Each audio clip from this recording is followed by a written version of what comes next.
application, and everything was being handled in C++, from the standard encryption of connections to the client, to deserialization, to actually writing the business of how all the requests should be handled. Okay? So, the solution to this, first the solution to get over to one track per connected client, was to basically separate out the work being done and process requests from the number of connected clients. So basically just came up with a pretty standard architecture where we had a pool of workers, okay, that handle all requests, and then a work queue. So as a request comes in, they're put in this work queue, and we have a fixed size number of workers that are pulling jobs from this queue and doing all the work.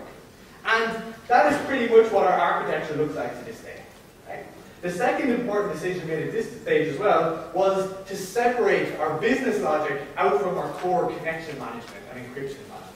Okay? So the decision made was to go with Python at this time. Right? From talking to the guys, I wasn't around at this time, so I joined Demonware about 2.5 years ago, but from chatting to the guys, one thing they had to say is that they were absolutely delighted with the speed of development. Like, wow, this is amazing. And we were all pretty much Python noobs at the time. So they had no unit tests. So as soon as the team went out to developers, just bugs aplenty. Okay, luckily we were pretty forgiving developers we were working with. Right? So basically at this time what we had was C++ for managing all the connections, Python workers that are pulling jobs from a work queue and basically doing the request and sending it back to the client. And we have a fixed number of workers there. So we're kind of separating out the number of connected clients from the actual work that's being done there as well. Right?